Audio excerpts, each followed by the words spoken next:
ناظرین، وسیلہ Urdu T V آپ کے روبرو ہے۔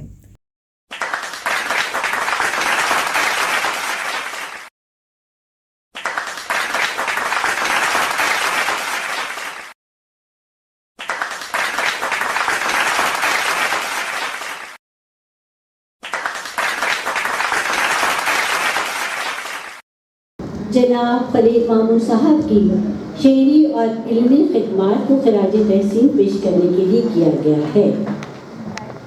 اس پروگرام کی صدارت فرمائیں گے عالی جناب عزیز اللہ بیگ صاحب۔ اس پروگرام کی پہلی نشست کے معزز مہمان خصوصی عالی جناب پروفیسر شافع قبائی صاحب سے ادب گزارش ہے کہ شہن نشین پر تشریف لے آئے۔ I request Dr. Ajay Kumar Singh Sahab to kindly come on the dais. Dr. Shaistah Yusuf Sahaba سے گزارش ہے کہ شہن نشین پر جلوہ افروز ہوں۔ اس پروگرام کے مہمانان اعزازی جناب اعجاز علی جوہری صاحب اور جناب شکیل بادشاہ صاحب سے ملتمس ہوں کہ دائس پر تشریف لے آئیں۔ جناب اقبال احمد بیگ صاحب، جناب سید ابرار صاحب اور جناب سید اسلم پاشا صاحب سے ادباً گزارش ہے کہ شہن نشین پر تشریف لے آئیں۔ فن اور فنکار United council for education culture کے زیر اہتمام اس پروگرام کی 3 نشستیں ہیں۔ جناب اقبال احمد بیگ صاحب United council for education and culture کے ٹرسٹی اور ٹریجرر سے میری مؤدبانہ گزارش ہے کہ اس پروگرام کے تمام صدور مہمانان خصوصی اور مہمانان اعزازی کا خیر مقدم کریں، استقبال کریں۔ ڈائس پر تشریف فرما مہمان اور تمام سامعین آداب۔ ہم لوگ آج اس کے اس پروگرام میں فن اور فنکار بنام خلیل مامون صاحب کے انعقاد کیا گیا ہے۔ ہم آپ تمام کا استقبال کرتے ہیں، اہلاً و سہلاً کہتے ہیں کہ آپ نے اتنی بڑی تعداد میں یہاں پر شریک ہوئے اس جلسے میں۔ سب سے پہلے میں آج کے مہمان خصوصی جناب پروفیسر شافی قدوائی صاحب جو علی گڑھ سے تشریف لائے ہوئے ہیں اور علی گڑھ یونیورسٹی کے دین ہیں اور ماس کمیونیکیشن کے پروفیسر ہیں، آپ آل دی وے وہاں پر علی گڑھ سے یہاں پر تشریف لائے ہوئے ہیں، اتنا لمبا سفر طے کر کے صرف اس پروگرام میں شریک ہونے کے لیے، اور آج کا ایک خطبہ جو ہے آج آپ پیش کریں گے۔ تو میں آپ کا اپنی طرف سے یونائٹڈ کونسل فار ایجوکیشن اور کلچر کی جانب سے آپ کا خیر مقدم کہتا ہوں۔ میں اعظم شاہد صاحب سے گزارش کرتا ہوں کہ آپ ان کے گلدستہ پیش کریں۔ ہمارے ہر دل عزیز ڈاکٹر اجے کمار سنگھ صاحب جو director general of police Karnataka رہے ہیں، تو آپ ہمارے ہر اردو کے فنکشنز میں جلسوں میں آپ شریک ہوتے رہتے ہیں۔ نئے ادب جو خلیل مامون صاحب کا جو پروگرامس ہوا کرتے تھے علمی کالج میں ہر ماہ، اس میں باقاعدہ آپ جو ہے وہاں پر شریک ہوتے تھے اور آپ اپنی علمی ادبی اردو ادب کی دوستی کا آپ نے بہت ہی اچھی ثبوت دیا ہے۔ میں اپنی جانب سے اور یونائٹڈ کونسل فار ایجوکیشن کی جانب سے آپ کو خیر مقدم کہتا ہوں، استقبال کرتا ہوں۔ میں ہمارے ملا صاحب این ڈی ملا صاحب سے گزارش کرتا ہوں کہ آپ ان کا استقبال کریں۔ ہمارے دوسرے مہمان جناب اعجاز علی جوہری صاحب جو انجمن ترقی اردو کرناٹک کے نائب صدر ہیں اور جو ہے اردو کی ترقی اور ترویج میں بہت بڑا حصہ ہے آپ کا، اور بہت ہی ہمیشہ سے جو ہے اردو کی ترقی کے لیے کام کرتے رہتے ہیں۔ جب بھی آپ ہم کو انوائٹ کرتے ہیں، بلاتے ہیں تو آپ حاضر ہو جاتے ہیں۔ میں ان کا استقبال کرتا ہوں، ان کا خیر مقدم کرتا ہوں اپنی جانب سے اور یونائٹڈ کونسل فار ایجوکیشن کی جانب سے۔ ہمارے ابرار صاحب، سید ابرار صاحب جو اس یونائٹڈ کونسل کے ٹرسٹی ہیں، میں ان سے گزارش کرتا ہوں کہ اعجاز صاحب کا استقبال کریں۔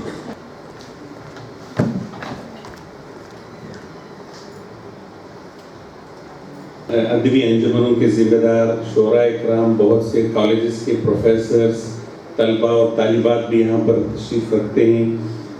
فیاض قریشی صاحب ہیں، ماہر منصور صاحب ہیں اور محفل نساء کے تمام ٹرسٹیز موجود ہیں، بزم عروج ادب کے ممبران موجود ہیں۔ तो मैं इन तमाम का फर्दन इस्तकबाल करता हूँ। और आज की जो शेरी नशिस्त होने वाली है, जो शोरा कराम तशरीफ़ लाए हैं, उर्दू, कन्नड़, हिंदी, इन तमाम का भी जो इस्तकबाल करता हूँ अपनी जानिब से और यूनाइटेड काउंसिल की जानिब से। हमारे इस वक्त मशहूर दास्तान गोई जनाब कफील जाफरी साहब की तशरीफ़ लाए हैं, तो मैं उनका भी इस्तकबाल करता हूँ इस मजलिस पे। और हमारे इस वक्त हमारे आज़म शाहिद साहब जो उसकी दूसरी महफिल की सदारत करेंगे, मैं उनका भी इस्तकबाल करता हूँ। इसी तरह से प्रोफेसर सबिया ज़ुबैर साहिबा आज की इस महफिल की जो है वो निज़ामत कर रहे हैं, मैं उनका भी खैर मक़दम करता हूँ, अहलन व सहलन करता हूँ, इस्तकबाल करता हूँ। मैं फयाज़ कुरैशी साहब से भी गुजारिश करूँगा कि आपका इस्तकबाल करें। इस तरह से हमारे साथ इस वक्त डॉक्टर शाइस्ता यूसुफ भी तशरीफ़ फरमा है, जो महफिल निसा के प्रेसिडेंट भी हैं और इस यूनाइटेड काउंसिल फॉर एजुकेशन की मैनेजिंग ट्रस्टी भी हैं। तो मैं उनकी भी खिदमत हैं, कई किताबें भी उनकी निकल चुकी हैं और अभी एक नावल भी उनका निकलने वाला है। मैं आपका भी इस्तकबाल करता हूँ, खैर मक़दम करता हूँ। मैं डॉक्टर ज़ुबैदा बेगम से दरख्वास्त करूँगा कि आप आपका इस्तकबाल करें। तमाम का भी जो है खैर मक़दम करता हूँ, अहलन व सहलन करता हूँ और शुक्रिया भी अदा करता हूँ कि आप इतनी बड़ी तादाद में आप तशरीफ़ लाए हैं और अपनी उर्दू दोस्ती का आपने सबूत दिया है। बहुत बहुत शुक्रिया।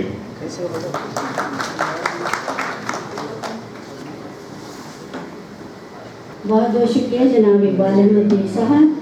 जनाब इकबाल अहमद बेग साहब गुज़िश्ता कई बरसों से उर्दू ज़ुबान व अदब की खामोश खिदमत अंजाम देते आ रहे हैं, लेकिन उनकी खामोशी में भी तूफ़ान छुपा होता है। तो इस शेर के साथ मैं आपका इस्तकबाल करती हूँ कि हमने खामोश इशारों को ज़ुबान बख्शी है, कि हमने खामोश इशारों को ज़ुबान बख्शी है, हम खामोशी से भी तूफ़ान उठा देते हैं। जनाब इकबाल अहमद बेग साहब United council for education and culture की मैनेजिंग ट्रस्टी, महफिल निसा की सदर, मशहूर शायरा और अदीबा डॉक्टर शाइस्ता यूसुफ का मैं उन्हीं के दो शेर से इस्तकबाल करती हूँ। उन्हीं का दो शेर, शीज़ा बहुत ही मशहूर शायरा हैं और नावल निगार भी होने जा रही हैं। मैं खुशबुओं का सफ़र साथ लेके आई थी, मैं खुशबुओं का सफ़र साथ लेके आई थी, मुझे क्या देती भला मंज़िलें बहारों की, मुझे क्या देती भला मंज़िलें बहारों की। मैं शब के साथ नई करवटें बदलती हूँ, मैं शब के साथ नई करवटें बदलती हूँ, सुनाई देती है बातें मुझे सितारों की। तो देखना ये है कि सितारों की बातें सुनने वाली डायरेक्टर शाइस्ता यूसुफ साहिबा फ़न और फ़नकार के बारे में क्या कहती हैं। प्रोफेसर शफीक इदवाई साहब, जनाब अजय सिंह जी, जनाब एजाज साहब, जनाब अजीज़ुल्लाह बेग साहब, वो तो ये है, जनाब इकबाल साहब, सबिया ज़ुबैर साहिबा और तमाम साथी जो उर्दू के मेहमान हैं, सबको सलाम, आदाब, नमस्ते, सत श्री अकाल। आज इतनी अच्छी हिंदी और उर्दू की महफिल सजी है, आज मुझे लगता है कि सारा हिंदुस्तान हमारे साथ है। सबसे पहले तो मैं आप तमाम लोगों का शुक्रिया अदा करती हूँ कि एक आवाज़ पर उर्दू आप लोग यहाँ चले आए। इसी तरह ये महफिलें सजती रही। जहाँ तक फन और फनकार का ताल्लुक़ है, मैं उसकी बात करूँगी। दरअसल जब कोई इस दुनिया से चला जाता है तो हम कहते हैं कि जाने वो कहाँ जाएगा, जाने कहाँ गया होगा, हम ये सोचते ही रहते हैं। पर ये सोचते हैं कि मिल गया वीज़ा अनोखे शहर का, जाने कैसी होगी वहाँ की बोलियाँ। तो ये सोचते हैं हम, इसीलिए सोचते हैं कि हम समझते हैं कि फनकार कहीं चला गया है। दरअसल फन कभी मरता नहीं है, फन को कभी मौत नहीं आती है। इसीलिए जब तक फन जिंदा रहता है, फनकार भी जिंदा रहता है। इसीलिए हम कभी किसी अदीब को मरहूम नहीं कहते। जैसे फन और फनकार के लिए का रिश्ता ऐसा ही होता है जैसे माँ और बच्चे का होता है। किसी के लिए कभी उसकी माँ नहीं मरती और किसी माँ के लिए कोई बच्चा नहीं मरता। फन हम यहाँ पर फन और फनकार में पहली सीरीज पेश कर रहे हैं। इंशाल्लाह आइंदा हर तरह के फन को सराहा जाएगा, हर आर्ट को सराहा जाएगा। जहाँ तक उर्दू का ताल्लुक़ है या जहाँ तक ज़बानों का ताल्लुक़ है, हमने देखा है कि पहले ज़बानें बोली जाती थी। जिस वक्त ज़बानें बोली जाती थी उस वक्त यह आलम था कि लोगों ने ज़बानों को शायरी से शुरू किया था और वो मशहूर भी हमेशा से, हर ज़बान में आप देखेंगे शायरी बहुत मशहूर हुई है। जैसे आपको मैं अरब वालों के कुछ किस्सा सुनाऊंगी कि अरब में शायरी इतनी मशहूर हुआ करती थी कि कबीले उनके नाम से पहचाने जाते थे। जो शायर होता था वो बहुत मशहूर होता था और उसकी एक बात बहुत गौर से सुनी जाती थी। वो चाहे तो दुनिया को अच्छा बना सकता था या बुरा बना सकता था। नुमैर नामी एक कबीला था जिसको पूरा तबाह कर दिया गया क्योंकि उसके खिलाफ एक ही मिसरा था। एक मिसरा किसी ने कहा और उस मिसरे में ऐसी बात थी कि पूरा कबीला वहाँ से, एक ज़माने में वो लोग बहुत खुश होकर कहा करते थे कि मैं नुमैर हूँ, गर्दन उठा के बात करते थे। लेकिन उस शायरी में ऐसी आग लगाई कि नुमैर का पूरा कबीला ख़त्म हो गया। और यही होते रहता है। आपने देखा होगा पहले भी, अभी यहाँ भी जितने भी शोरा होते हैं एक दूसरे की हिज्जो भी करते हैं, बातें भी करते हैं। सियासत में तो आपने देखा ही होगा इस खेल को। इस सियासत में एक काम ज़रूर होता है कि एक दूसरे पर ताने दिए जाते हैं, बल्कि कुछ हकीकतें भी बयान की जाती हैं और ये बताया जाता है कि कौन किससे आगे है और कौन किससे पीछे है। लेकिन अदब का जहाँ तक ताल्लुक़ है, अदब किसी का रिश्तेदार नहीं होता है, ना ही वो ये कहता है कि अदब में कौन छोटा है, कौन बड़ा है, कौन बादशाह है, कौन फकीर है। बस वो लफ्ज़ों का खेल जानता है। वो आपके ख्यालात की कदर करता है, वो तफक्कुर को पहचानता है, वो तक़य्युल को पहचानता है। क्योंकि लिखने वाला, जब आप देखेंगे कि जितने भी शायर और अदबा होते हैं वो लोग जब तक ज़िंदा रहते हैं या लिखते रहते हैं उस वक्त तक उनको भी पता नहीं होता है कि उनका मुकाम क्या है। हकीकी मुकाम तो उनकी मौत के बाद होता है या बाज़ लोगों की ज़िंदगी में मिल जाता है। मिल जाने के बाद भी आप देखेंगे कि उसकी वो कदर नहीं होती है जो होनी चाहिए, बल्कि वो समझता है कि मेरी कदर नहीं हो रही है क्योंकि उसके सामने बहुत सारी बातें आती नहीं हैं। और कई बार जिसकी तारीफ़ की जाती है, हो सकता है कि उस तारीफ़ में हकीकत ना हो। वो तारीफ़ किसी के दोस्ती की वजह से की जा रही होगी, कोई प्रोफेसर होगा तो उसी लिए की जा रही होगी, या उसका शागिर्द होगा तो की जा रही होगी, लेकिन असली फ़न हमेशा बाकी रहता है। अभी आप खलील मामूद साहब के फ़न की बात ही ले लीजिए, आप देखेंगे ये तो आगाज़ है, इसके बाद कई लोग लिखेंगे इन पर। अब जो लिखा जाएगा वो हकीकत होगी और वो सच्चाई होगी। फ़न खुद बोलता है, अदब खुद बोलता है। अदब समझाता है क्या मैं क्या हूँ, मैं इस अहद का हिस्सा हूँ। हमेशा वो अदब पाइंदा होता है जो एक अहद को बदलने की ताकत रखता है। आपने देखा होगा जहाँ तक आज़ादी की बात थी तो आज़ादी में आपने महसूस किया होगा कि कई जुमले, कई गज़लें, कई नज़में ऐसी थी जिन्होंने दिलों को बदल दिया, जिन्होंने सोच को बदल दिया। और आज भी हम लोग यहाँ पर हैं, हम में से कई लोग अदीब हैं, कई फ़लसफ़ी भी होंगे, कई मजहबी लोग भी होंगे, लेकिन सबको एक ही फिक्र लगी हुई होगी कि इंसान कैसे अच्छा बने, इंसान को हम क्या दें। तो इंसान अपनी शनाख्त चाहता है और अदब उसका बेहतरीन ज़रिया है। और लाशऊरी तौर पर हम जो बात करते हैं, दरअसल वो शऊर की रोही काम करती है। हम समझते हैं, कई बार ऐसा होता है कि अल्फाज हमें धोखा देते हैं। हम समझते हैं कि ये हमारे अल्फाज हैं, लेकिन हम किसी की सुनी सुनाई, किसी की बातें कहीं से सुन लेते हैं और उसको अपनी कहानी बना देते हैं, उसको अपनी नज़्म बना देते हैं। लेकिन आपने उसने अपने तक़य्युद से क्या ईजाद किया, आपने अपनी बातों से क्या समझा, आपने अपनी बातों को कैसे पेश किया। पेश करने का ये हुनर हर एक के पास नहीं होता है। सबके पास ख्यालात होते हैं। अदीबों में और आम लोगों में क्या फ़र्क होता है? हो सकता है कि आम लोग उससे अच्छा सोचते हों, लेकिन अल्फाज की कमी हमें उससे दूर कर देती है और हम अपनी बात तो उस तरह पेश नहीं कर सकते हैं जिस तरह के एक अदीब पेश कर सकता है। जब कभी किसी अदीब को, किसी तख्लीक़कार को अच्छे साथी मिल जाते हैं, अच्छे दोस्त मिल जाते हैं, अच्छे फॉलोअर्स मिल जाते हैं, तो फिर उस अदीब का नाम दुनिया में रोशन रहता है। जैसे कि आप लोगों ने देखा होगा कि काफ़का के मरने के बाद उसकी तमाम तख्लीक़ात को उसके दोस्त ने शाया किया था। वैसे ही आप देखेंगे इज़रा पॉन्ड को, अगर वो उसने वेस्टलैंड को कम नहीं किया होता तो शायद दुनिया में आज वो नज़्म इतनी मशहूर न होती। तो एक तख्लीक़कार में जो ताकत होती है, वो अपने जहन में जो सोच सकता है, जितनी बातें बता सकता है, वो लिखना शुरू कर देता है और फिर ये बताता है कि देखिए ये शजर ऐसा होगा। यानी वो कहता है कि लफ्ज़ों को आप इस तरह से पेश करें कि आपको उस दरख्त की तस्वीर नज़र आ जाए। इन लफ्ज़ों में आप अपने तख़य्युल को आप ऐसा उस लफ्ज़ों में बहा देते हैं कि आपको वो तस्वीर रूबरू नज़र आती है।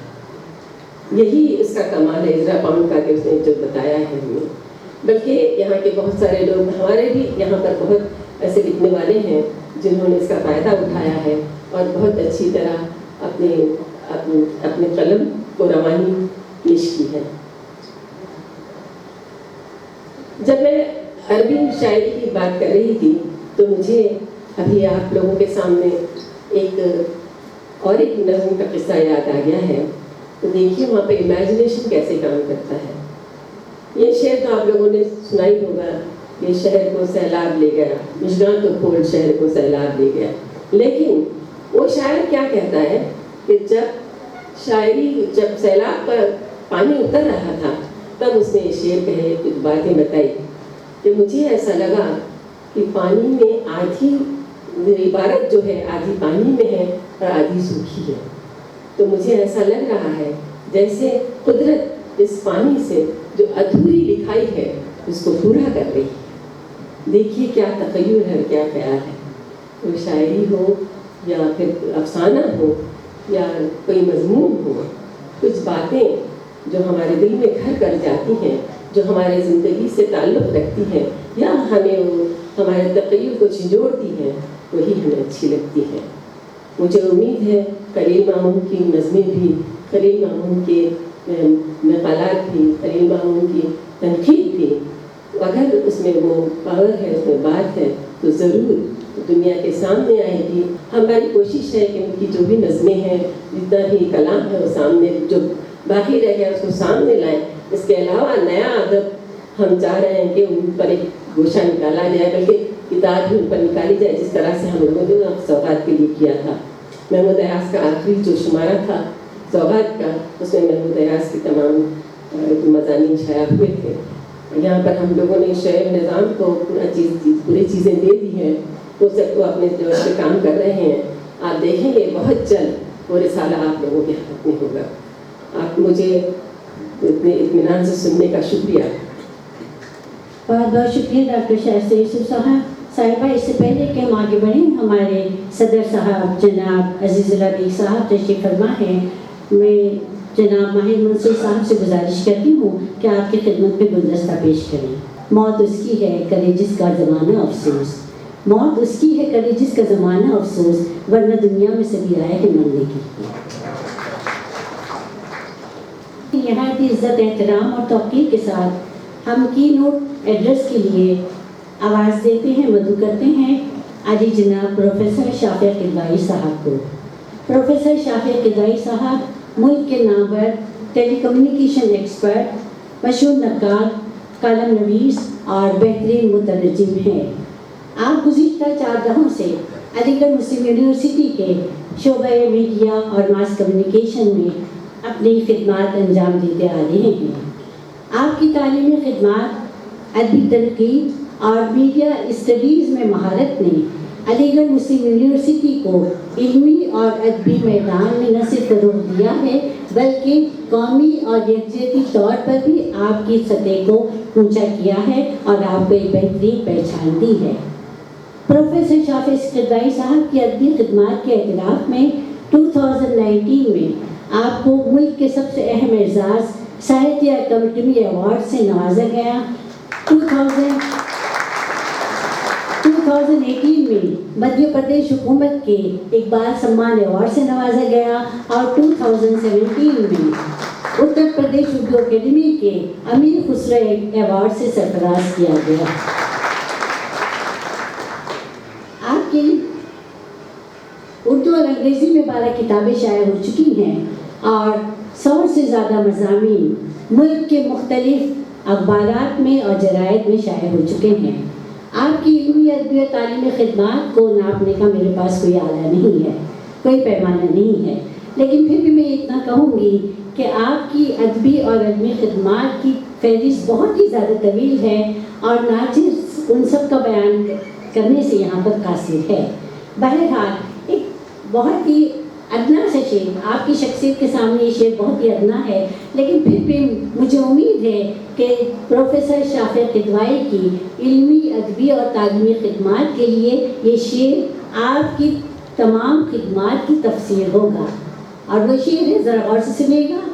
शनावरान अदब तो सैकड़ों हैं मगर, शनावरान अदब तो सैकड़ों हैं मगर, शनावरान अदब तो सैकड़ों हैं मगर, जो डूब जाए उसे शाफिर किदवाई कहते हैं। प्रोफेसर शाफिर किदवाई साहब। सबसे पहले तो मैं United council for education and culture का शुक्रगुजार हूँ कि उन्होंने इस मौके पर खलील महमूद साहब की याद में जलसे का एहतमाम किया।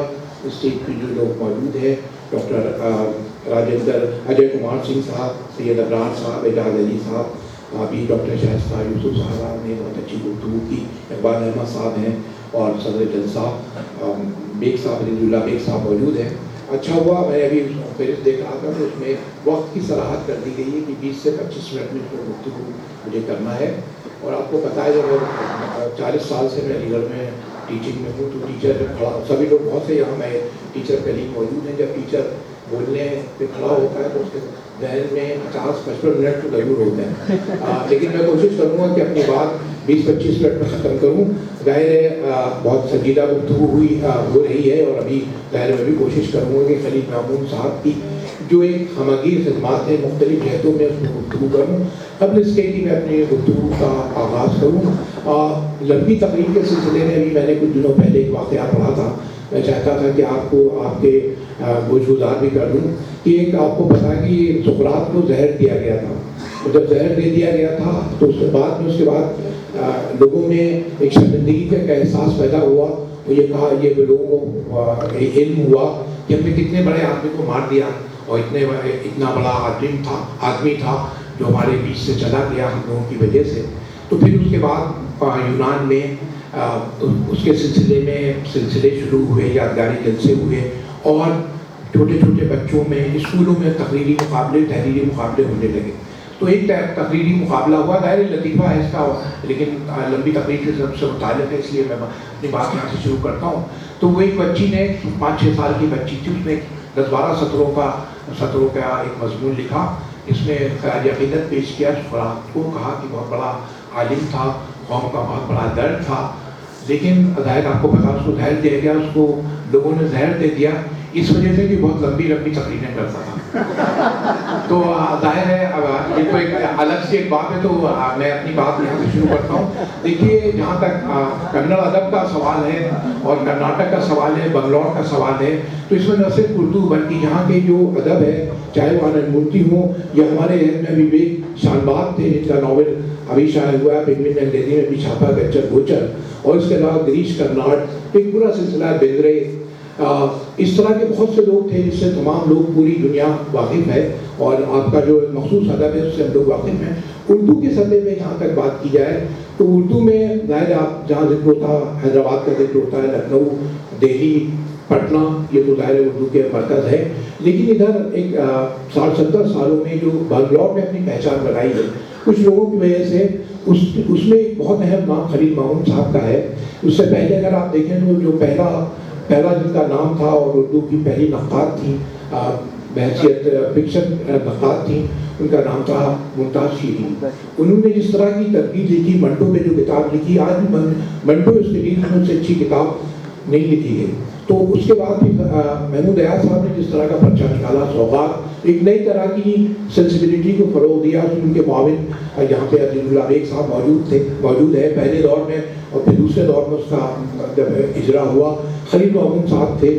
تو یہ 2-3 اور اس کے علاوہ ابھی ڈاکٹر شائستہ یوسف صاحب جن کی نظمیں ہم لوگ سب اس سے واقف ہیں, حمید الماس صاحب, بہت سے اس طرح کے نور معین صحیح صاحب ترجمہ کرتے ہیں. ہمارے بہت اہم مترجم یہاں پہ بھائی منصور صاحب موجود ہیں.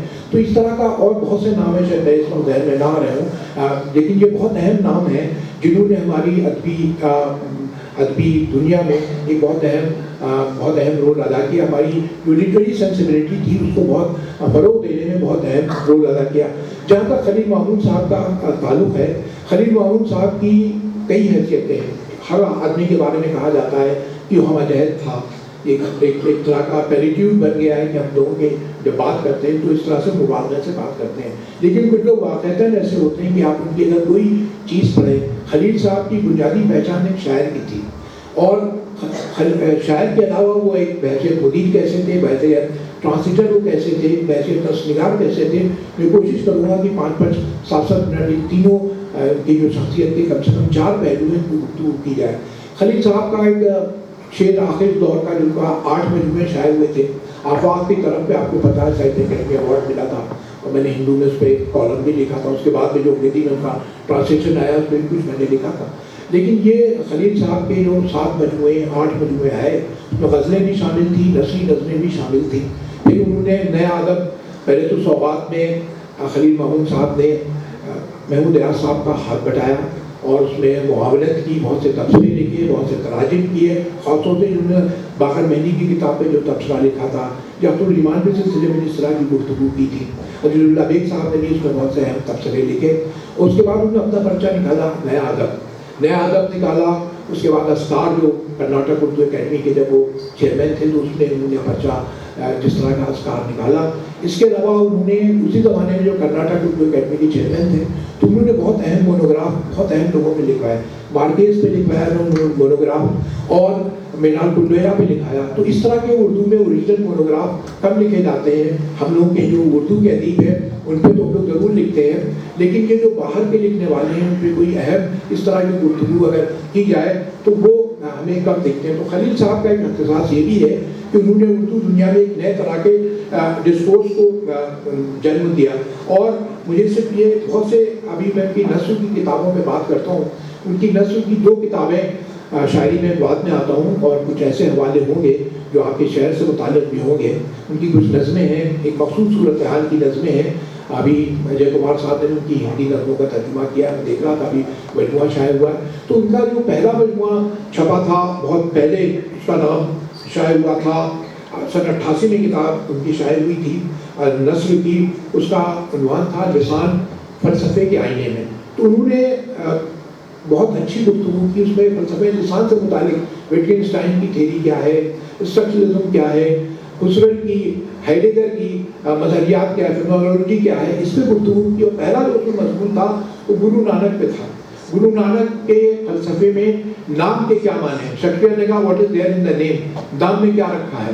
بہت سے فتنے فساد کی جڑ تو نام ہوتا ہے, لیکن قرآن میں کہا گیا کہ ہم نے آدم کو اسم لوگوں چیزوں کے اسم سکھائے, بتایا گیا فلاں چیز یہ فلاں چیز یہ. آج کی جو ہماری پوسٹ ماڈرن تھنکنگ ہے وہ کہتے ہیں یہ جو ریلیشن شپ ہے سگنیفائڈ اور سگنیفائر کی یہ آربیٹری ہے, it could be broken at any time. تو یہ جو ریلیشن ہے, اگر آپ کہتے ہیں پیڑ تو درخت, یا درخت آپ کہتے ہیں تو درخت کے اندر کوئی چیز درختیت نہیں ہے. آپ نے کہا مارنا, تو مارنا کو کسی اور طرح سے بتایا جاتا ہے, کوئی چیز اس کے اندر ٹھوس نہیں ہے. تو یہ جو ریلیشن شپ ہے یہ آربیٹری ہے, یہ آج کے دور کے فکر ہے. خلیل صاحب نے جب مضمون لکھا گرو نانک فلسفے کے نام کا فلسفہ گرو نانک کی جپجی میں, اور گرو نانک کے جو مجموعہ ہے اس کے بارے میں ان کی تعلیمات کے سلسلے میں انہوں نے تفصیل سے گفتگو کی. انہوں نے بتایا کہ خدا کے بہت سے نام ہیں, اور صرف یہ نہیں کہ اسماء صفت ہیں یا ان کے ایڈجیکٹوز ہیں, خدا کی جو ایٹریبیوٹس ہیں وہ بیان کرتے ہیں, بلکہ خدا جو ہے پوری کائنات میں روح کے طور پہ موجود ہے. تو جو آپ چاہے اسلام کو دیکھ لیں, چاہے وہ کرسچینٹی ہو, ہر جگہ ایک وربلائزیشن ہے, خدا کا نام بار بار لیا جاتا ہے. تو یہ کیوں لیا جاتا ہے؟ اس میں گرو نانک کے انہوں نے بہت سے ان کے اشعار آپ کہیں یا ان کے شبد انہوں نے کوٹ کیے، وہ یہ لکھا، یہ بتایا انہوں نے، بہت تفصیل سے مضمون لکھا، اور یہ بتایا انہوں نے کہ جب آپ خدا کا نام لیتے ہیں تو آپ کی ایگو جو ہے، آپ کی میں جو ہے وہ ایک بالکل پیچھے سبورٹ ہو جاتی ہے، ایک طرح کا سبورجن ہوتا ہے. تو جب جتنی بار آپ خدا کا نام لیتے ہیں اتنی بار آپ کی انا جو ہے، جو آپ کی ایگو ہے، اس کا سبورجن ہوتا ہے. اور انسان جب یہ برابر نام لیتا رہتا ہے تب آپ کے اندر سے وہ جو آپ کے اندر انانیت ہوتی ہے وہ ختم ہو جاتی ہے. پھر آواگمن کا جو فلسفہ ہے کہ انسان آتا ہو جاتا رہتا ہے دنیا میں، اور وہ سلسلہ بھی ختم ہوتا ہے. یہ انہوں نے اس نام کے فلسفے میں کہ نام، اب آج کے دور میں آپ دیکھیں کہ نام میں شیکسپیئر کیا کہہ رہا ہے، شیکسپیئر نے کیا کہا، اور آج کے دور میں کیا نام کے بارے میں کہا جاتا ہے. یہ جو ریلیشن شپ ہے سگنیفائڈ اور سگنیفائر کی، یہ آربیٹری ہے. وہ یہ کہہ رہے ہیں کہ کائنات جو ہے وہ خدا کے نام سے روشن ہے. اس کا جب آپ نام لیتے ہیں تو آپ کے سامنے ایک نئی دنیا آپ کے سامنے آتی. تو خلیل صاحب نے 88 میں مضمون لکھا تھا. یہ وہ زمانہ تھا جب ماڈرنزم اردو میں خاص طور سے، انگریزی میں بھی ظاہر ہے اس زمانے میں تاکہ پوسٹ ماڈرن شروع ہو گیا تھا، لیکن اردو میں جدیدیت کا بڑا دورہ تھا. تب انہوں نے ایک طرح کا میٹا فزکس سے یا جو گریٹر ریالٹی تھی اس سے تعلق قائم کرنے کی کوشش کی. اور اس جو کتاب تھی اس میں بہت سے مضامین تھے. زیادہ تر تو انہوں نے جو مضامین لکھے، علامت نگاری پہ بھی اس میں ایک مضمون ہے، سمبولزم کیا ہے. ظاہر 1880 70 سے لے کر 1900 تک جو فرینچ میں پورا جو سمبولزم کی وائلری کا، بولیئر کا، ان سب کو بہت تفصیل سے ذکر کیا. پھر انہوں نے سیمینٹکس کا ذکر کیا مانیات کے ایک حوالے سے، اور پھر ہیڈیگر کا ذکر کیا، اس کا فلسفہ لسان کیا ہے، وٹگنشٹائن کی پکچر تھیوری آف میننگ کیا ہے، آپ کیسے حقیقت کا ادراک کرتے ہیں، ذہن انسانی کس طرح حقیقت کا ادراک کرتا ہے. ظاہر ہے آپ الفاظ کے ذریعے حقیقت تک پہنچتے ہیں.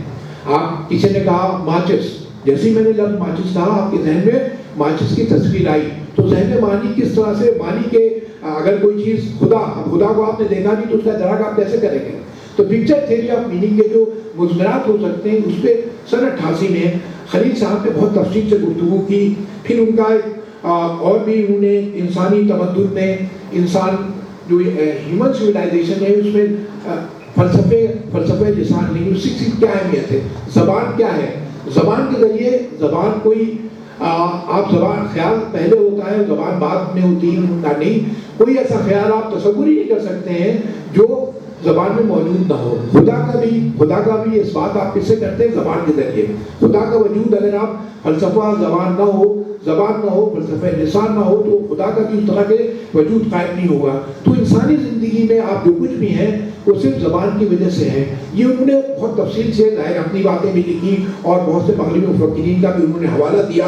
اور پھر ان کا اسی میں ایک مضمون تھا انسانی تمدن میں لسان کیا ہے، زبان کیا ہے، اور متھ کیا ہے، اسطور کی کیا اہمیت ہے. پھر انہوں نے لیوائے اسٹراؤس کا ذکر کیا جس نے پریمیٹیو مائنڈ کا ذکر کیا ہے، اس کے بارے میں بہت تفصیل سے گفتگو کی. تو اس طرح سے یہ جو 12-13 مضمون پتلی سی کتاب ہے، زیادہ 150 صفحے کی کتاب ہے، لیکن اس زمانے میں انہوں نے فلسفہ لسان پر گفتگو کی. یہ وہ زمانہ تھا جب ترقی پسند تحریک اردو میں ہمارے سامنے آ چکی تھی اور اس کے ذریعے بہت سی باتیں، شمس الرحمن فاروقی کا سوغات نکلا تھا، ہائی ماڈرنزم کا زمانہ تھا. پھر انہوں نے زبان کے سلسلے میں ہمارا کیا رد عمل ہے اس پہ گفتگو کی. پھر ان کا ایک دوسرا مجموعہ شائع ہوا، اس کا نام تھا تاثرات، جس میں انہوں نے اپنے مضامین، انڈیپینڈنٹ مضامین تھے جو انہوں نے جمع کیے. پہلا اس میں مضمون تھا تنقید کسے کہتے ہیں، تنقید کا مفہوم کیا ہے، رائزنی کیا ہے، تنقید رائزنی کے مترادف ہے یا نہیں، ویلیو ججمنٹ تنقید میں ہونا چاہیے یا نہیں ہونا چاہیے. پھر انسان کیا ہے، انسان کی انفرادیت کیا ہے، شناخت کیا ہے، آئیڈینٹی کے مارکر کیا ہے، لینگویج ہے یا فوڈ ہیبٹس ہے یا ایتھنک ہے یا آپ کی نسل ہے، یا کیا چیز آپ کو انسان بناتی ہے، یا اس کا مذہبی تشخص ہے. تو انسان کی جو آئیڈینٹی کے جو مارکر ہیں، آج سے سمجھ لیجیے 30-40-50 سال پہلے مارکر آف آئیڈینٹی تھی، اس پر انہوں نے گفتگو کی اور لکھا کہ انسان کی انفرادیت اور کیا ہے. پھر انہوں نے اردو شعر و ادب میں جو تبدیلی آئی ہے 50 سالوں میں، اس کا انہوں نے تفصیل سے جائزہ لیا. ترقی پسند تحریک کے حوالے سے حال ہی سے لے کر اور پھر شمس الرحمن فاروقی تک جو چیزیں ہو سکتی تھی اس کا انہوں نے عمومی جائزہ لیا. پھر انہوں نے اس کتاب کی جو سب سے خاص بات یہ ہے کہ اس میں انہوں نے کچھ تجزیے کیے. बड़े बड़े हमारे शायरों के, जैसे अख्तरुल ईमान की नज़्मों का उन्होंने तस्करा किया। अख्तरुल ईमान को जब भी हम लोग जिक्र करते हैं तो इंटीरियर मोनोलॉग का जिक्र करते हैं, खुद कलामी का जिक्र करते हैं, उनकी एक नज़्म, एक लड़का, उसका जिक्र करते हैं, लेकिन उसके अलावा उनकी नज़्म की बुनियादी साख्त क्या है, किस तरह की इमेजेस बनाते हैं, कैसी विजुअल इमेजेस होती हैं, या एक मखलूत इम्तिज़ाजी कई इमेजेस को मिला के किस तरह की इमेजेस बनाते हैं, इस पर उन्होंने गुफ्तगू की। फिर उन्होंने बानी पे कम लिखा गया, हर्फ मुअत्तर उनका मजमुआ शाया हुआ था, उस पर राजेंद्र मनचंदा बानी उनके बहुत मशहूर शायर, बहुत उनके पसंदीदा शायर थे।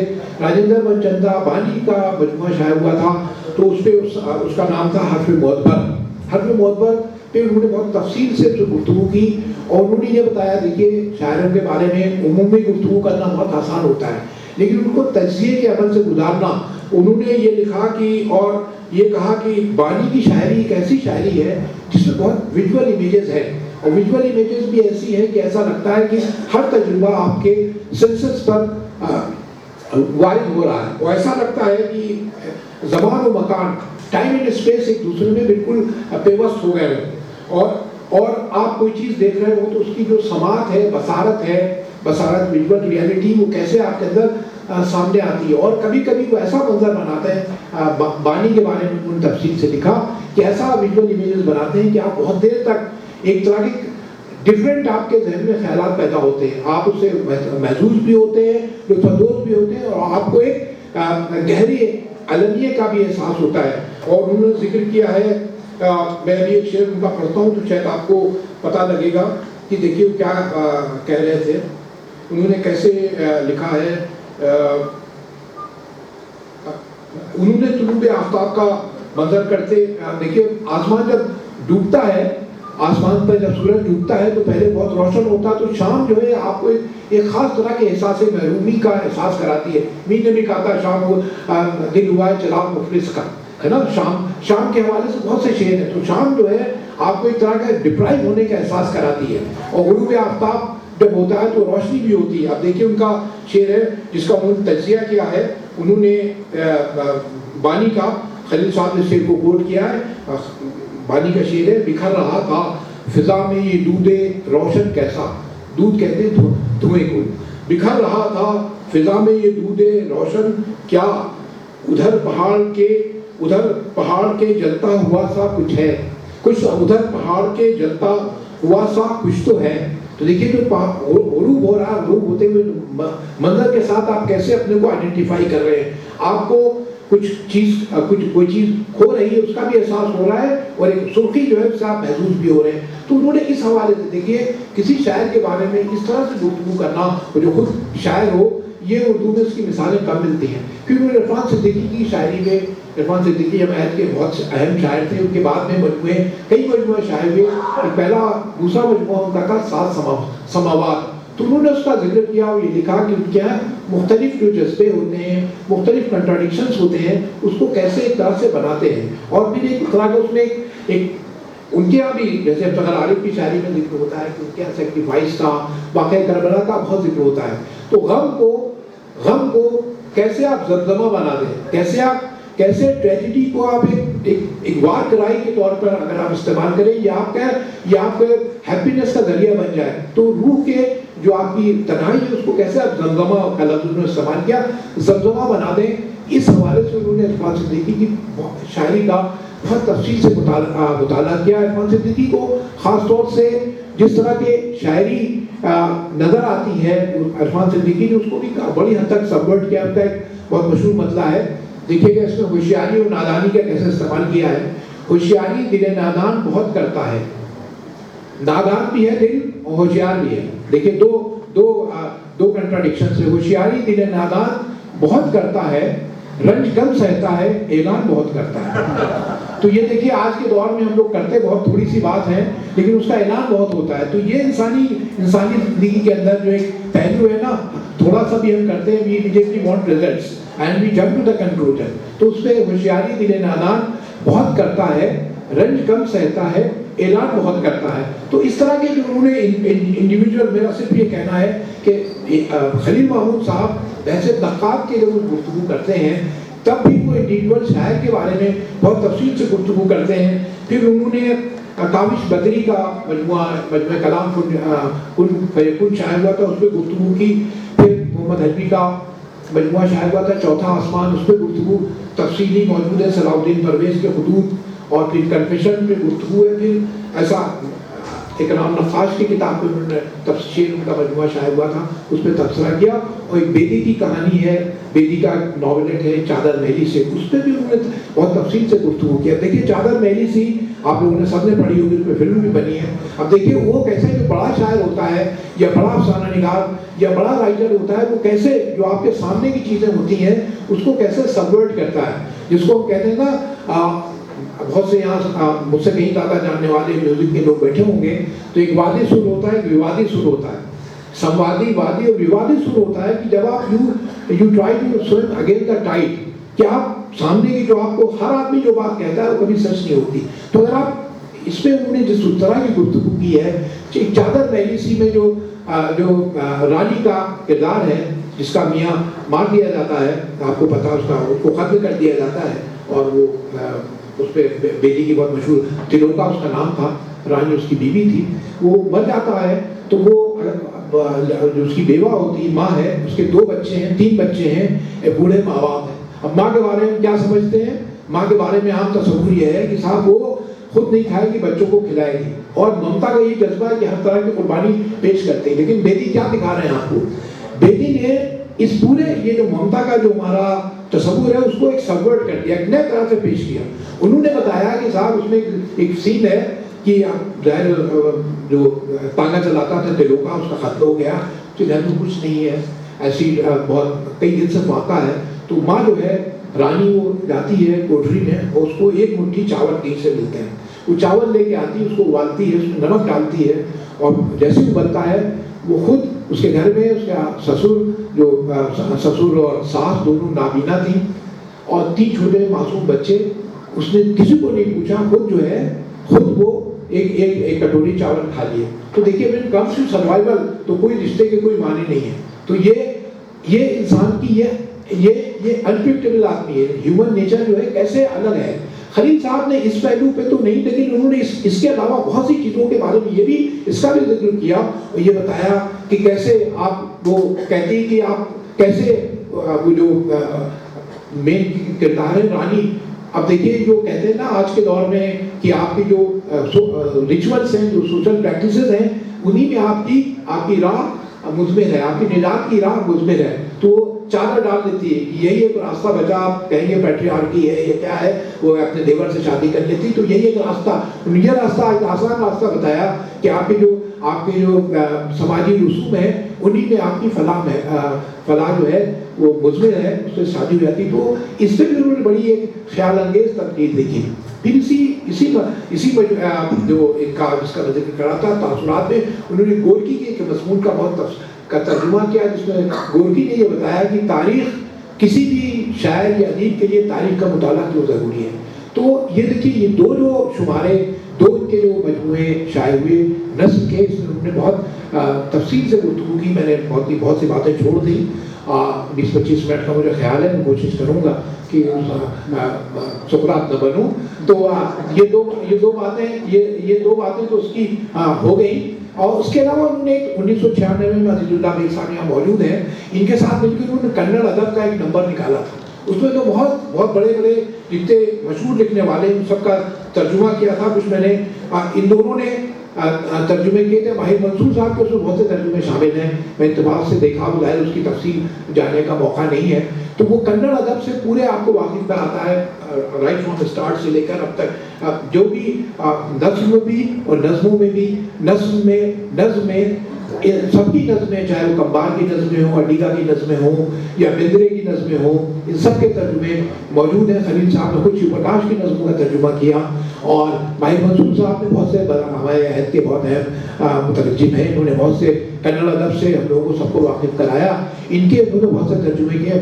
अजीजुल्लाह बेग साहब ने कहानियों के तर्जुमे किए, 2-3 निरंजन की कहानी का, अनंत मूर्ति की कहानी का, ترجمہ کیا. تو بحثیت اگر آپ کو ٹرانسلیٹر دیکھنا ہے خلیل الرحمان خلیل صاحب کو, خلیل مامون صاحب کو, خلیل الرحمان اعظمی صاحب ظاہر ہے علی گڑھ کے تھے, ان کا بھی ذہن میں نام آ گیا. تو یہ جو کنڑ ادب سے انہوں نے دیکھیے جو ترجمہ کیا, اس میں بھی خاص طرح کی نظمیں تھیں. اور آپ کو اردو کا دیکھیے, کنڑ کا مزاج, میں کنڑ نہیں جانتا ہوں, لیکن اردو میں جس طرح کا شعری آہنگ ہے, اردو میں تمام جملے افعال جو ہیں وہ تمام جملے ورڈ پہ ختم ہوتے ہیں. تو اردو میں نثری نظم لکھنا بڑا مشکل کام ہوتا ہے. ڈاکٹر شائستہ یوسف یہاں موجود ہیں, یہ میں بتائیں گے کہ نثری نظم, اس لیے نثری نظموں کا آہنگ بڑا مشکل ہوتا ہے. تو خلیل صاحب کی جو نظمیں ہیں, خاص طور سے تراجم میں انہوں نے دیکھیے کچھ نظمیں انہوں نے ترجمہ کی. ایک نظم کا میں نے بحثیت آپ کو ایک مثال دینے کے لیے, اس میں انہوں نے عزیز اللہ بیگ صاحب نے, نور الدین سعید صاحب نے, مسعود سراج صاحب نے, خالد عرفان صاحب نے, نثار احمد صاحب نے اور راہی فدائی, ان لوگوں نے ترجمے کیے تھے. 300 روپے کا بہت اہم مجموعہ تھا اور جو شائع ہوا. یہ کنڑ ادب کے بارے میں ایک نظم میں, چھوٹی سی ان کی نظم ہے, میں دیکھتا ہوں شاید میں کہیں نوٹ کر کے لایا تھا. شیو پرکاش کی نظموں کا انہوں نے ترجمہ کیا تھا.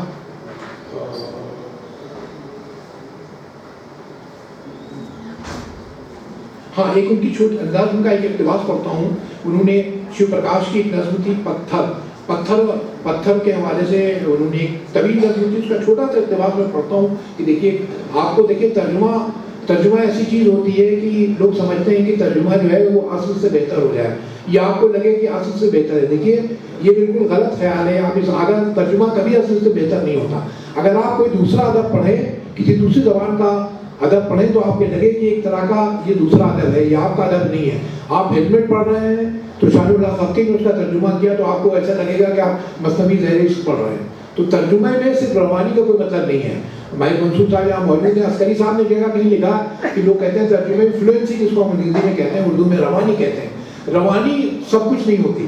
روانی تو دیکھ, عسکری صاحب نے لکھا روانی تو نالی میں بھی ہوتی, it does not mean any thing, ہے نا, بٹ وی گو بائی. تو لیکن جب آپ ترجمہ پڑھیں تو آپ کو لگے گا کہ یہ آپ سے ذرا سا مختلف ترجمہ ہے. یہ بالکل نہیں لگے گا آپ ڈومیسٹیکیٹ کر دیں اور بالکل اپنے محاورے میں ڈال دیں. لیکن بہرحال آپ کو ایک احساس ضرور ہونا چاہیے کہ آپ ترجمہ پڑھ رہے ہیں, لیکن اتنی اجنبیت کا بھی احساس نہ ہو. خلیل صاحب نے ایک ترجمہ کیا ہے شیو پرکاش کی ایک نظم کا, میں پڑھتا ہوں, 6-7 مصروں کی چھوٹی سی نظم ہے. پتھروں کے دلوں پر برسات, ہتھوڑیوں کی مار کے بعد سخت ہاتھوں کی مسلسل مار. یہی وجہ ہے یہ غریب پتھر اپنے آپ کو چھپاتے ہیں پہاڑوں اور چٹانوں میں, سمندر کی گہرائیوں میں اور ہمارے دلوں کے سکوت میں. لیکن اس طرح مار کھانے کے بعد بھی, دیکھیے یہ پھر بڑا شاعر ہے, کیسے سبورٹ کر رہا ہے, آپ کو دوسرا وقت دکھا رہا ہے. لیکن اس طرح مار کھانے کے بعد پتھر دلوں کی طرح نرم ہو جاتے ہیں اور دل پتھروں کی طرح سخت. دیکھیے کیا انہوں نے ایک نئے طرح کا ایک محاورہ قائم کیا. دیکھیے کیسا کنڑ کا ایڈیم اردو میں کس طرح سے آپ کے سامنے آئے گا. یہ خلیل صاحب نے ہمیں بتایا کہ پتھر دیکھیے وہ سخت ہو گیا, اور پتھر کی وجہ سے انسانی دل جو تھے وہ ایسے پتھروں کی طرح سخت ہو گئے. تو یہ جو میں کہہ رہا تھا, یہ انہوں نے یہ جو ترجمہ کنڑ ادب کا جو ترجمہ کیا, یہ بہت اہم سوغات ہے لوگوں کے لیے.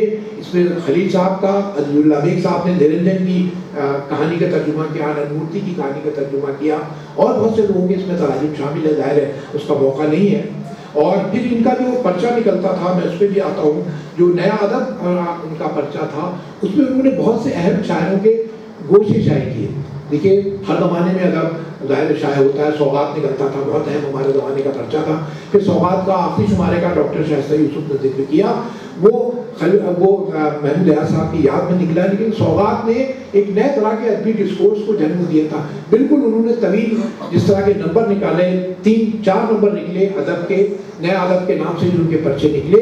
انہوں نے بھی بہت اہم گوشے, انہوں نے مہاشویتا دیوی پر ایک گوشہ شائع کیا. गुजराती शायर थे उमा जोशी, जिससे उर्दू वाले बिल्कुल वाकिफ नहीं थे, उस पर 100 सफ़े का गोशा था।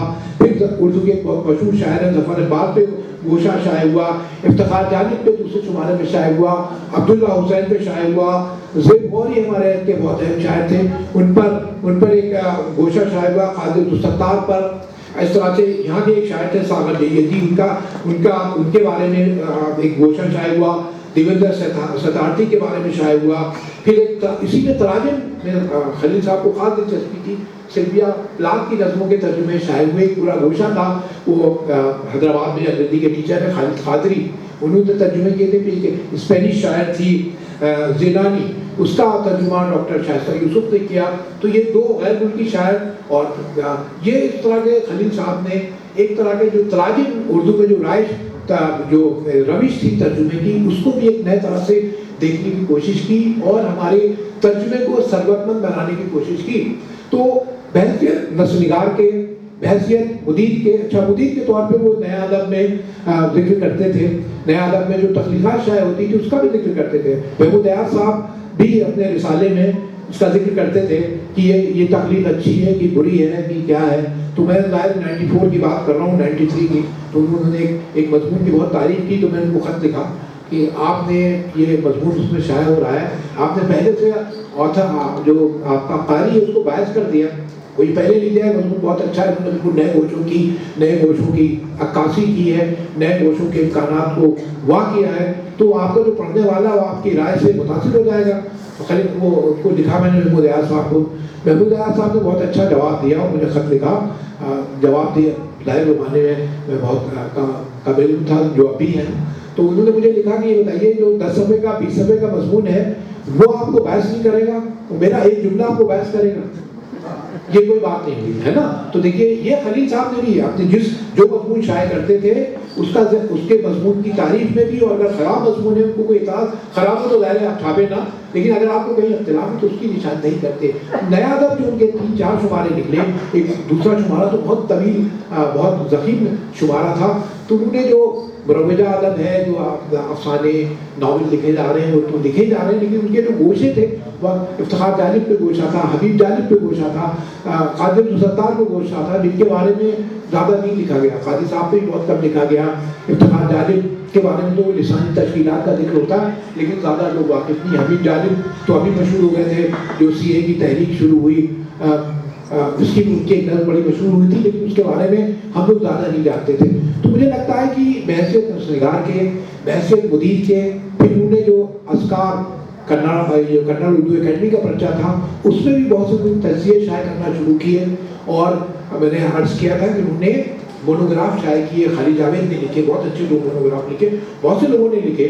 खलील महमूद अयाज पे इनका डॉक्टर शाइस्ता का भी शाये हुआ था मोनोग्राफ। तो ये कर्नाटक उर्दू एकेडमी ने भी मुख्तलिफ लोगों पे मोनोग्राफ बहुत से लोगों ने लिखे, अभी हमीद अल्बाज साहब ने भी गालिबन लिखा। तो इन सब लोगों ने, खलील साहब का इख्तिसास ये है कि उन्होंने गैर मुल्की जो उर्दू एकेडमी होती है ज़ाहिर अपने या कम से कम उर्दू से मुतालिक लोगों को के बारे में ही लिखवाती है, लेकिन उन्होंने गैर मुल्की बहुत अहम अदीब थे उनके बारे में भी लिखा। खलील साहब की जहाँ तक शायरी का ताल्लुक़ है तो उनका एक, अभी ज़ाहिर मैं पढ़ रहा था तो उनको एहसास आखिरी दौर की, अगर आप उनकी शायरी पढ़ें तब उनको एहसास, उनके मौत का जो मोटिव है उनके यहाँ बहुत बराबर तवातुर के साथ आ रहा था। कि उनका एक शेर है, मैं अभी पढ़ता हूँ, वो लग रहा है कि इसी जलसे के सिलसिले में कहा था उन्होंने, और जिसकी इस जो उनका ख्वाहिश थी उसकी तकमील अज़ीज़ुल्लाह बेग साहब और डॉक्टर शाइस्ता यूसुफ ने की। उनका शेर है, ये क्या कि दफन हो गए चुपचाप कब्र में, मरने के बाद मौत का जलसा कोई तो हो। तो देखिए आज जो जलसा उसी सिलसिले की कड़ी है कि हम लोग सब उनको याद कर रहे हैं। खलील साहब के जितने मजमूए शाये हुए थे उनको अगर आप देखें तो ज़ाहिर उन्होंने और तर्जुमे, एक शहजाद लिखी थी, नज़मों का एक भी तर्जुमा किया था। फिर उनके जो मजमूए शाये हुए थे, निशात गम, आफाक की तरफ, जिस्म जहाँ से दूर, बनवास का जूट, सरस्वती के किनारे, लाइला और अंधेरे उजाले में आखिरी मजमुआ था। तो 8 मजमूए शाये हुए थे। आफाक की तरफ उन्होंने, आफाक की तरफ उनको साहित्य अकेडमी अवार्ड मिला। खलील साहब की अगर आप शायरी को पढ़ें, शायरी के बारे में غزلوں کے بارے میں دیکھیں تو ایک خاص طرح کی، یعنی اردو میں جس طرح کی غزل لکھنا بہت آسان. خلیل صاحب کئی مجھے عبدالرحمان کی طرح نظر آتے تھے جب وہ غزل کے بارے میں کبھی ان کی بہت اچھی رائے نہیں دی. وہ کہتے تھے غزل ایک طرح کی پابندی ہے کہ آپ نے ایک مصرے میں اگر کوئی بات کہہ دی تو دوسرے مصرے میں اس کو ثابت کرنا ہے. اور ایک تجربہ ہو جاتا ہے تو میرے پاس ہوتے ہوئے اگر کوئی دوسرا نہیں ہوتا تو آپ کو ایک طرح کا تجربہ ہو جاتا ہے، اس کا بیان، کوئی چیز جو مسلسل عمل ہو رہا ہے اس کا غزل اس کا بات نہیں اٹھا پاتی. اور دوسرے ایک مصرے کی پابندی ہوتی ہے، ایک مصرا دعویٰ آپ نے کیا، دوسرے مصرے میں اس کے جواب دیا آپ نے اور جو بات کہی اس کو تکمیل تک پہنچایا. تو ان کو لگتا تھا کہ غزل شاید غزلیں انہوں نے کہیں، ایسا نہیں، بہت ایک زمانے میں بہت غزلیں، ایک زمانے میں لکھا کہ 6 مہینے میں میں نے 800 غزلیں کہیں. تو 800 غزلیں ان کی شائع ہوئی اور بہت سے میں نے اشعار میں لکھے. سب ہے تیرے سوال میں پنہاں، کچھ نہیں میرے جوابوں میں. تو دیکھیے سوال جو ہے ایبسولوٹ ہوتا ہے اور جواب ہمیشہ جو ہے ریلیٹیو ہوتا ہے. تو سوال جو ہے یہی بنیادی چیز ہے. آپ آج کے دور میں ٹیچر ہوں، میں پڑھانے جاتا ہوں کلاس میں، تو اگر آپ، میں انویسٹیگیٹو رپورٹنگ پڑھانے جا رہا ہوں، یہاں پہ ہماری جرنلسٹ مرچنٹ بیٹھی ہوئی ہیں، بتائیں گے انویسٹیگیٹو رپورٹنگ میں پڑھانے گیا. جیسے میں کلاس میں گیا، آپ سب کے پاس اینڈرائڈ فون ہے، آپ نے اینڈرائڈ فون میں آپ نے دیکھا 800 ورڈز، 800 ورڈ کہہ رہا ہوں، 8000 ورڈ کا آپ کے پاس 2500 آرٹیکل موجود ہے جو دنیا کے بیسٹ مائنڈ نے لکھے. تو میں کیا پڑھاؤں گا؟ کوئی ٹیچر کیا پڑھائے گا؟ تو آج اب ٹیچر کا کیا رول ہے؟ اب جو ٹیچر ہے وہ لوڈ پرووائڈر آف نالج نہیں ہے. آج کے دور میں نیٹ پہ ہر چیز موجود ہے. تو what is the role of a teacher? یا آپ دیکھیے خلیل صاحب کا شاعر پہلے سے دیکھ لیتا ہے کہ شاعر کا کام کیا ہے، کسی بھی دانشور کا یا ٹیچر کا کام کیا ہے. ہمارا جواب ایز اے ٹیچر، میرا جواب ہے just to let people think critically. صرف یہی ایک کام ہے کہ ہم آپ کو یہ بتائیں، آپ کے ذہن میں سوال پیدا کریں اور جواب جو ہے آپ خود اپنے طور پہ تلاش کریں. جواب کبھی کوئی نہ شاعر دیتا ہے نہ ٹیچر دیتا ہے، دونوں ایک دانشورانہ سطح پر. خلیل صاحب یہ کہہ رہے ہیں سوال جو ہے ایبسولوٹ ہے، جواب جتنے سوال ہیں اسی میں جواب بنا ہے، تو ہم کوئی جواب نہیں دیں گے. تو اس طرح کے بہت سے انہوں نے موضوعات جو آج سے بہت دن پہلے تھے، اب ڈیجیٹل لائف میں جب بالکل دنیا بدل گئی ہے، ہم کیسے اس کی تطبیق کریں، یہ خلیل صاحب کی شاعری آپ کو بتاتی ہے. مصلحت کوش ہو گیا ہوں معمول، گھر کے ترتیب کرنے والوں میں. ایک طرح کا طنز کا بھی لہجہ، ایک طنزیہ لہجہ بھی ان کے کچھ غزلوں میں موجود ہے. نئے ادب کے تیسرے شمارے میں مجھے اندازہ ہے کہ میں شاید وقت جو مجھے الاٹ کیا گیا اس سے شاید تجاوز کر رہا ہوں. ان کی اسی نظم میں اپنی بات شاید ختم کروں. تو ان کی نئے ادب کے شمارے میں تیسرے شمارے میں 3 نظمیں شائع ہوئی تھیں. آپ دیکھیے گا کہ وہ شاعر جو ہے وہ کیسے ایک ایسی حقیقت کو آپ کے سامنے لا رہا ہے جو آپ کے بالکل سامنے آپ کو دکھتی ہے. جب ودھان سودا کے سامنے سے خلیل صاحب نے لکھا ہے، جب وہ بن رہی تھی، میٹرو ٹرین نکلنے والی تھی، تو وہاں امبیڈکر کی مورتی تھی. تو اس میں کہا یہ گیا کہ امبیڈکر کی مورتی جب ہٹائی جانے لگی تو بہت سے لوگوں نے اس پہ اعتراض کیا، خصوصاً دلت سماج کے لوگوں نے. تو کہا گیا کہ صاحب اس کو جو ہے کرین میں لٹکا دیا جائے گا اور جب یہ بن جائے گا تو اس کو پھر وہی کر دیا جائے گا. اب خلیل صاحب نے اس پہ اس واقعے پہ ایک نظم لکھی، اور نظم ظاہر سامنے کی، یہ آپ کو پتہ یہ واقعہ، اب نظم اس کا بیان کیسے کرے گی. ہم لوگ کے زمانے میں ہم لوگ بہت سی چیزیں، جیسے امبیڈکر سمبل بن گئے، گاندھی جی کی سمبل ہے.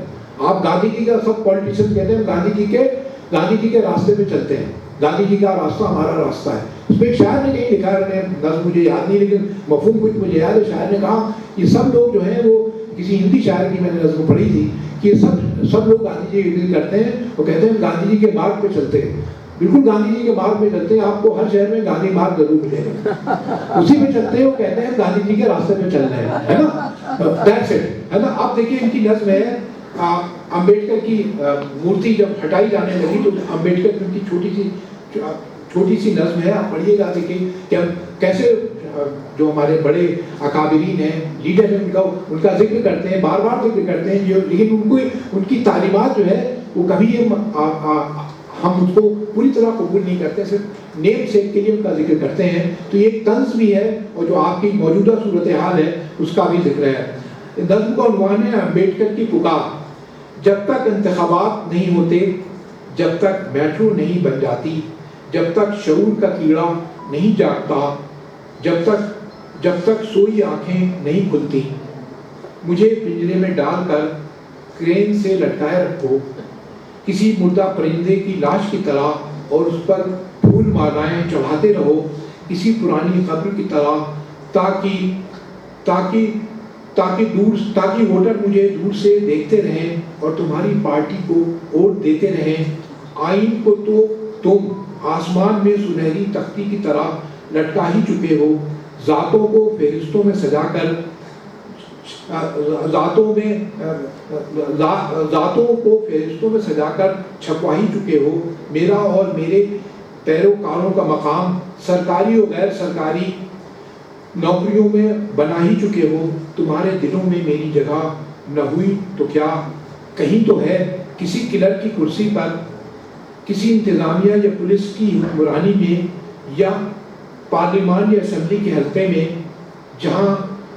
जहाँ बैठे रहे अपनी नाकाम करने वाली नुमाइश में मैं तमाशाइयों को देखकर खुश होता रहूँगा और तुम हवन की सामग्री में सदियों पुराने गुनाहों को जलाते रहो। ये नज़्म है खलील साहब की जो उन्होंने अम्बेडकर की फरियाद के, अम्बेडकर की पुकार के नाम से लिखी।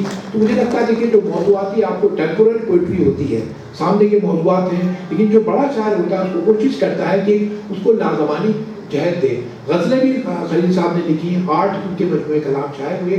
तो बहसियत मजमूई अगर आप देखें तो हमारा जो उर्दू अदब है ख़ास तौर से 80 के बाद का, उसमें अगर चंद अहम नामों की फहरिस्त बनेगी, एक ऐसा हम अजैब शख्सियत जिससे नज़्म में और तराजिम के हवाले से उर्दू को सरबतमंद बनाया, उर्दू के दामन को वसी तर किया, उसमें सबसे अहम नाम उसमें खलील मामून साहब का होगा। उनकी शायरी एक ख़ास तरह की दर्दमंदी का एहसास कराती है। हर शायर आपको दर्दमंदी का एहसास कराता है, लेकिन खलील मामून की बहुत सी नज़में हैं जो मैंने कहीं नोट भी की थी, अब ज़ाहिर वक्त नहीं है, तो हर दर्दमंदी का एहसास तो आपको ज़रूर होता है, लेकिन खलील मामून की जो नज़में हैं वो आपको शायद ये बावर कराएंगी कि दुनिया में बहने वाला हर आंसू खुद आपकी अपनी आँख से निकला है। बहुत बहुत शुक्रिया।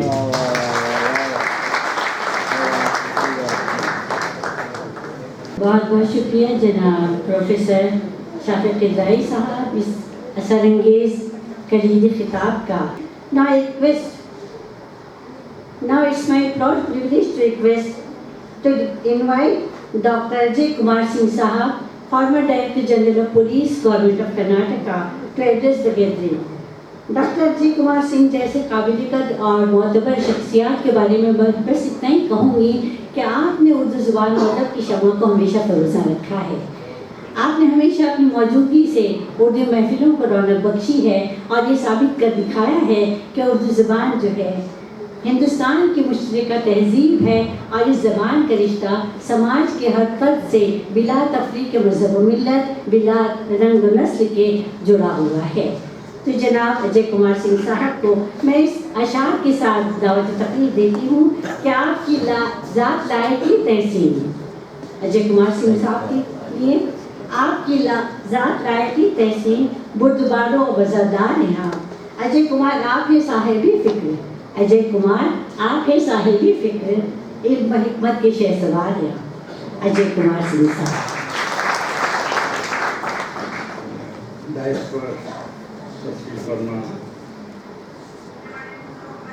मेहमान लोग और दोस्तों, ये जो फ़न और फ़नकार का रिश्ता जो है, इसको मैं बहुत पहले से समझने की कोशिश करता रहा हूँ। शायद जब मैं इंटरमीडिएट या बीए में आया तभी से कि आखिर एक फ़नकार का अपने फ़न से क्या रिश्ता हो सकता है। और उस समय मैं ये समझा करता था, मैं शायरी भी करता, थोड़ी बहुत लिखता था, कुछ कहानियाँ, कुछ कविताएँ हिंदी में।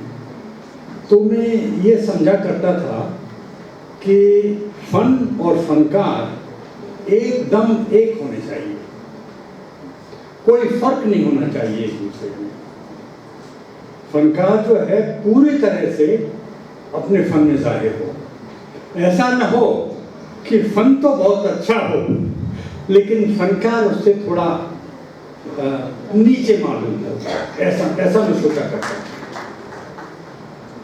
لیکن بعد میں شاید یہ ہو سکتا ہے جب میں بی اے میں آیا یا کبھی 79-80 کی بات ہوگی، ٹی ایس ایلیٹ کی ایک بات پڑھی میں نے، جہاں پہ وہ کہتے ہیں کہ دی پرسن ہو سفرس اور who experiences and the artist who create they are different, and greater the difference greater the art.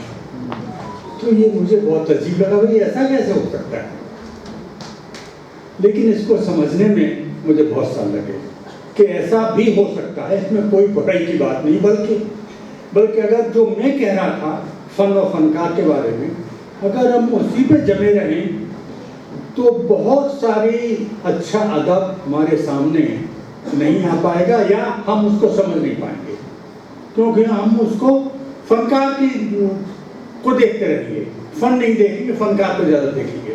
تو اس لیے بات ہے کہ جو ایکسپیرینس کرتا ہے، اور اسی لیے ایسا بھی ہوتا ہے کہ جو فنکار ہوتا ہے، جو اس کی ذاتی معاملہ ہوتا ہے، معاملہ نہیں میں تو ایکسپیرینس، اس کو جو پرسنل ہے اس کو یونیورسل بنانا، اور جو یونیورسل ہے اس کو پرسنل بنانا، اور ان دونوں کا پھر ایکسپریشن کرنا۔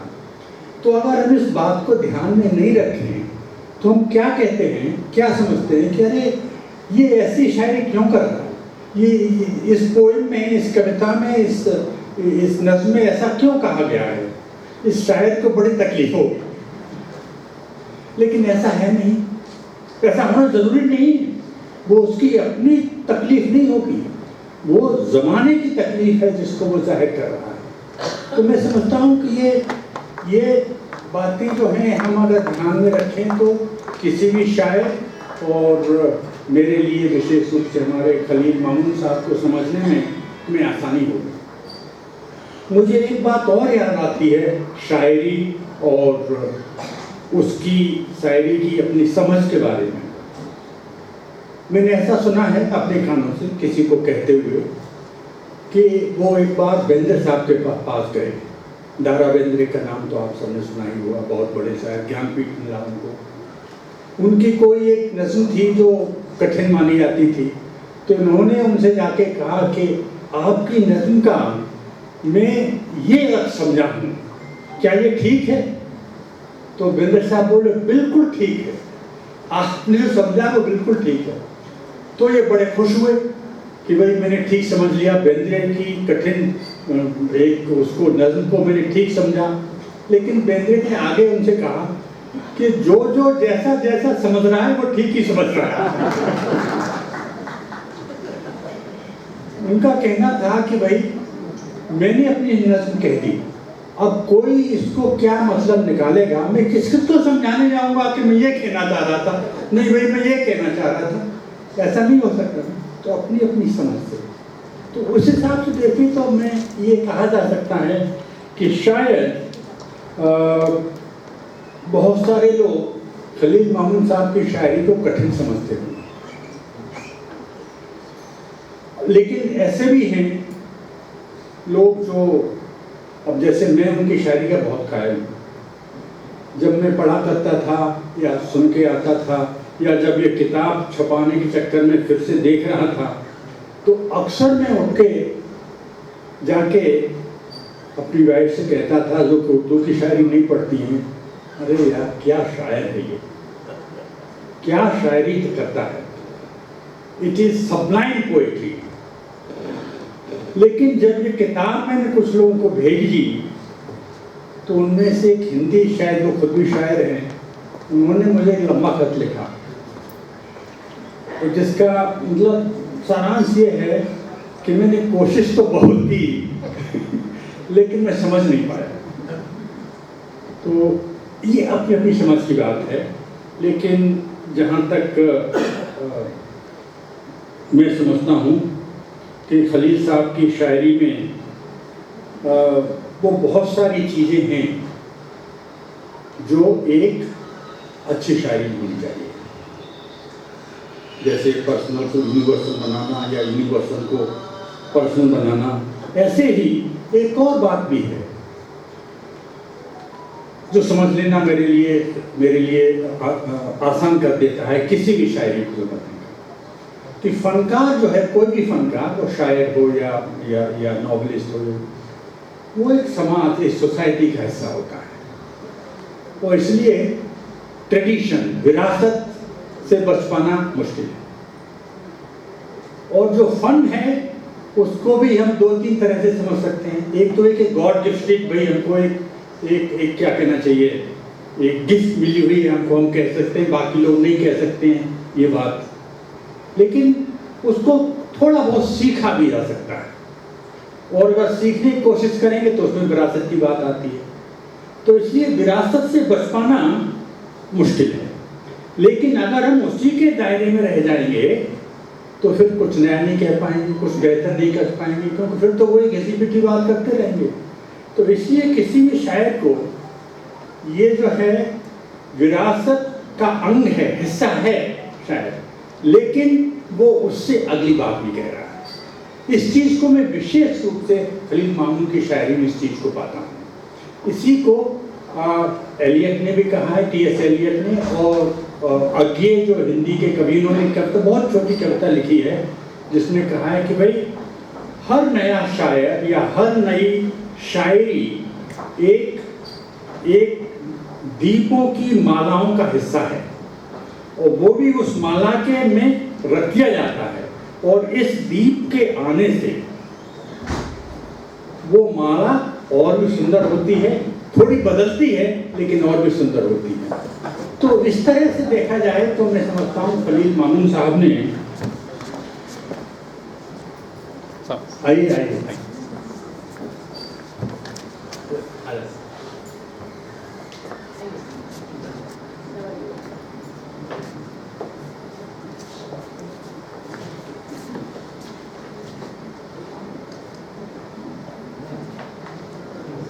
तो ऐसा तो नहीं कहा जा सकता कि खलील मामून साहब ने ट्रेडिशन को एक तरह से, पूरी तरह से बर्खास्त किया हो, लेकिन यह जरूर है कि उन्होंने बहुत हिम्मत दिखाई है। जहाँ तक मेरी समझ जो है मामून साहब की शायरी को मैं समझता हूँ 100-150 नज़मों के आधार पे है, क्योंकि इससे ज़्यादा न मैं सुन पाया हूँ न पढ़ पाया हूँ। लेकिन उसकी जितना मैंने सुना उनसे या पढ़ा, तो उसमें मुझे लगता है कि उनकी शायरी, मुझ हिंदी वालों को ऐसा लगता है कि इट इज़ रूटेड इन इस्लाम, लेकिन वो उससे बहुत बाहर जाती है और बाहर जाने की हिम्मत दिखाती है। ये हिम्मत दिखाना कोई आसान काम नहीं है, बहुत मुश्किल काम है। उन्होंने ये कर दिखाया है कि अब जैसे एक नज़्म है अल्लाह अकबर, छोटी सी नज़्म है उनकी, लेकिन आप देखिए इसको एक कहपा अंत में, अब मैं पढ़ के नहीं सुनाऊंगा, आप चाहे तो 2 मिनट में मैं सुनाई देता हूँ। बर्फ से ढके सनावरों की तरह, सीने में पेवस्त खंजरों की तरह मेरी जुबान बंद है। आजकल ऐसा हो ही रहा है ज़्यादा। मेरे जीने और मरने का हर निशान बंद है। जब मशरिक से सूरज निकलेगा, जब धूप फैलेगी, जब बर्फ पिघलेगी, तो मेरे लब खुलेंगे हरे हरे नुकीले पत्तों की तरह। जब सीने से खंजर बाहर निकाला जाएगा, तो 2-4 खून के कतरे जिस्म से बाहर आएंगे, ज़मीन में जज्ब हो जाएंगे, लेकिन तब जान जा चुकी हो जाएगी। बहुत देर हो जाएगी जब तक हम लोग सुधार करेंगे। जिस्म ठंडा पड़ चुका होगा, कोई आवाज़ नहीं आएगी, सुकून हमेशा की तरह बाकी रहेगा। सिर्फ लाश को जनाजे में रखने वालों की चेन गोइयों और जनाजा ढोने वालों के नारे तकबीर का शोर फिजा में गूंजेगा, और शायद यही मेरी आखिरी नज़्म होगी, सुकूत को तोड़ने वाला महज एक नारा अल्लाह अकबर। अब इस बात को इस तरह से कह पाना, ये हिम्मत, मैं समझता हूँ ये हिम्मत की बात है। वो खलील मामून में हिम्मत तो खैर बहुत थी। एज ए पर्सन हिम्मत तो उनमें थी, बड़े बड़े ख्वाब थे, ऑर्गेनाइजिंग कैपेसिटी थी उनमें, और वो जब लिखते हैं, मैं समझता हूँ कि हम में से बहुत सारे लोग ऐसे होते हैं वो लिखते हैं तो एक ऑडियंस को ध्यान में रखते हैं कि ये लोग समझ पाएंगे या नहीं समझ पाएंगे, या इनको समझाना चाहिए वगैरह वगैरह। लेकिन खलील मामून की शायरी में ये बिल्कुल नहीं, वो किसी को, उनको जो कहना है, जो शायरी होनी है, जो उनसे लिखा जाना है, वही वो लिखेंगे। उसमें कोई मतलब नहीं कि लोग इसको अच्छा समझेंगे, बुरा समझेंगे, या कितना तारीफ होगी या कितना इसको कठिन कहा जाएगा। ये भी एक बड़ी बात है कि एक अच्छा शायर किसी ऑडियंस को ध्यान में रख के नहीं लिखता। बल्कि इधर कुछ महीनों पहले हमारी इस किताब के सिलसिले में लंबी मुलाकातें हुई, पूरा दिन साथ रहते थे हम लोग कई बार। तो उन्होंने बल्कि कहा भी, मैं नहीं जानता, जब मैं तारीफ करता था किसी नज़्म की, भाई ये तो बहुत ही उम्दा नज़्म है, तो वो कहते थे कि मैं नहीं जानता ये मैंने कैसे लिखी, बस ये लिखी गई है। ये अक्सर इधर जो है, पहले ऐसी बात वो नहीं कहा करते थे, लेकिन इधर तो उन्होंने कई बार कहा। तो I think he was making himself in later days medium for some very sublime poetry। और हम लोगों का ये सौभाग्य है कि वो sublime poetry हम तक पहुंची है। जैसा मैंने कहा कि हालांकि he was rooted in Islam, लेकिन वो वेस्टर्न फिलोसफी में भी उनकी बहुत दखल थी, जानते थे बहुत उसको, और उन्होंने बहुत ही करीने से उसको समझने की कोशिश की है। मेरे लिए तो खलील का जानना एक पर्सनल लॉस है। अभी जब मैं यहाँ पे आया था तो किसी ने मुझसे पूछा, और मुझे I am surprised that somebody asked me this, I am pleasantly surprised that somebody asked me this, कि आप खलील को मिस करते हैं। आई रियली मिस कुछ दिनों पहले मैंने अपनी वाइफ से भी कहा, एक दिन सुबह उठ के एकदम मैंने उनसे कहा कि भाई I miss my friend Khalil, and it was mainly because of शायरी। मैं आप लोग का शुक्रगुजार हूँ कि मुझे यहाँ आने का आपने मौका दिया और 2-4 बातों, लेकिन मेरी एक इच्छा है कि कभी ज़िंदगी में 1-8 घंटे खलील की शायरी पर बोलने का मौका मिले। शुक्रिया।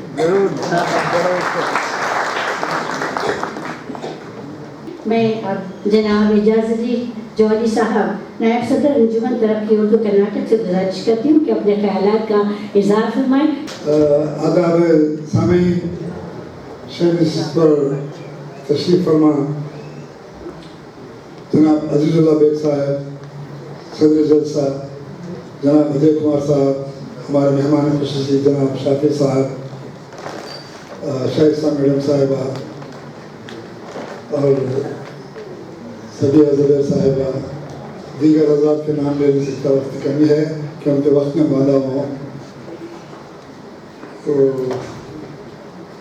एक खुलासा है जो हम पूर्ण नहीं कर सक रहे। एक हमारे अच्छे साथी अदबी महफिलों में एक अच्छे ऑर्गेनाइज़र, बहुत ही खूबसूरत ऑर्गेनाइज़र, आपको याद होगा कि 2008 में एक इंटरनेशनल लेवल पर एक मुशायरा और एक अदबी जलसा भी मुनक़िद किया था हमारे वर्ल्ड उर्दू कॉन्फ्रेंस में जनाब खलील मामून साहब की सरपरस्ती में।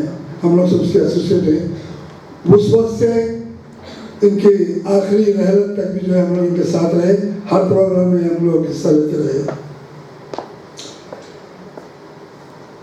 खलील मामून की ये ताज़ियती जलसा कहूँ या मेमोरी ये करूँ, मरहूम खलील मामून साहब एक शायर, एक अदीब, एक फनकार थे। इनमें गैर मामूली ज़हनी काबिलियत थी, एक ज़ी शऊर और बासलाहियत शख्स थे।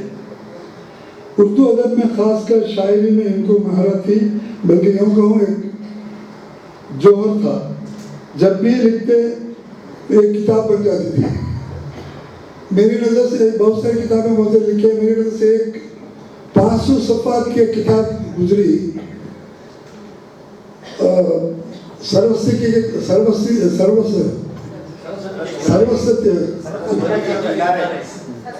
सरस्वती के किनारे।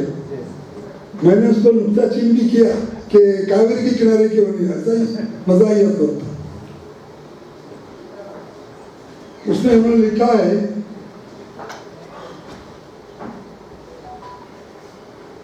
آدمی سو وسوسوں میں پھنس جاتا ہے، کھوٹ ہے کہ یہ کروں کہ وہ کروں، اور یہ فیصلہ نہیں کر پاتا کہ کیسے مروں۔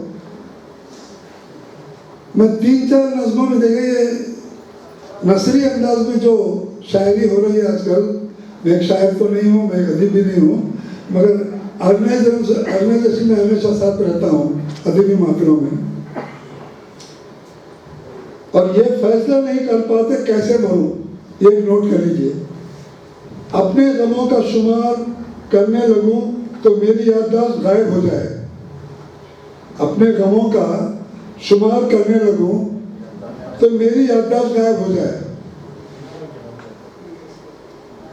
آنکھوں میں اندھیرا اور روح میں سویرا جاتا ہو جائے، اجالے میں کچھ دکھائی نہ دے، اندھیرے میں کچھ سجائی نہ دے، اور اس طرح زندگی تمام ہو جائے۔ پہلے میں نے کہا کیسے مروں، اب زندگی تمام ہو جائے۔ اور تیسرے ایک نظم میں اور ہے، میں اندھیروں کی چادر میں روپوش ہو جاؤں گا، میں اندھیروں کی چادر میں روپوش ہو جاؤں گا، ہمیشہ ہمیشہ کے لیے کھو جاؤں گا۔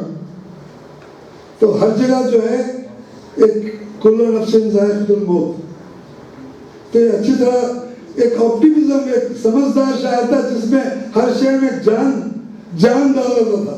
مطلب شعر لکھنا تو آسانی سے ہو گئی تھی، آسانی سے لکھ لیتے تھے، جو بھی لکھتے تھے شعر بن جاتا تھا، چاہے جدید شاعری ہو چاہے غزل ہو کچھ بھی ہو، مگر ہر شعر میں جان ڈالنے کی جو ہے کوشش کیا انہوں نے، کیونکہ ایک آپٹیمزم تھا، ایک سمجھدار شاعر تھے۔ جینا تو ٹھیک ہے مرنے میں فرق نہیں، پھر یہی ماں، جینا تو ٹھیک ہے مرنے میں فرق نہیں، مرنے سے پہلے کچھ کرنے میں فرق نہیں۔ تو ان کی شاعری میں کچھ آخری زندگی میں، آخر ریٹائرمنٹ کے بعد جو ہے ایک شفاف، ایک پانی جیسا شفاف آفیسر اور پولیس کا بڑا آفیسر،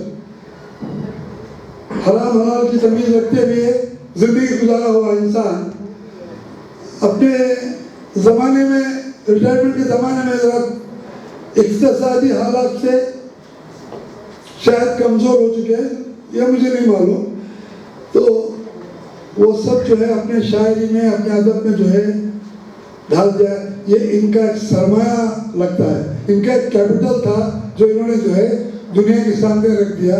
اب جیسا اجے کمار صاحب نے کہا، کچھ لوگوں نے سمجھا، کچھ لوگوں نے نہیں سمجھا، کچھ سمجھتے بھی ہیں کچھ نہیں بھی سمجھتے، مگر ہم لوگ خاص ان کے جو ہے ایک کلوز اس پر سرکل میں تھے، ہم نے کچھ سمجھا۔ میں شکر گزار ہوں United council for education cultural ادارے کا اور دیگر حضرات کا کہ مجھے کچھ بولنے کا موقع دیا، اور میں دعا کروں کہ مرحوم کی مغفرت ہو۔ شکریہ۔ بہت بہت شکریہ جناب اعجاز علی جوہری صاحب۔ ہمارے درمیان ایک بہت ہی معتبر شخصیت موجود ہیں، ریاست کرناٹک کے وزیر اعلیٰ سدھارامیا کے مشیر خاص جناب نصیر احمد صاحب۔ جناب اقبال بیگ صاحب سے گزارش ہے کہ آپ کی خدمت میں گلدستہ پیش کریں، اور اس کے ساتھ ہی جناب نصیر احمد صاحب کو میں دعوت تقریب دیتی ہوں۔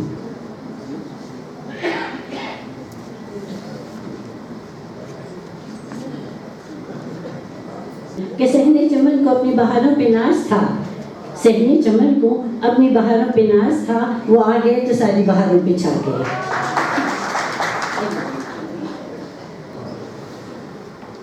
سب سے پہلے میں شکر گزار ہوں United council for education and culture, جنہوں نے مجھے آج اس پروگرام میں آنے کی دعوت دی۔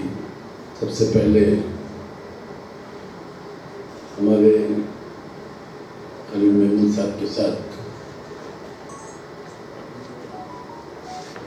اتنے گہرے تعلقات نہیں تھے، ہم ان کی पुलिस ऑफिसर के नाते जानते थे, और जब कभी भी मुलाकात होती तो उनके अंदर मैंने एक जो पाया था वो एकदम हालात हाजिरा पे काफ़ी क्रिटिक थे। कभी भी तबसरा ऐसा करते थे और हालात हाजिरा के बारे में, सिस्टम के बारे में भी उनके पास कुछ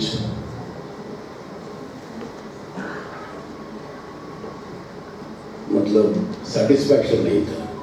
कभी भी सिस्टम के खिलाफ बोला करते थे, और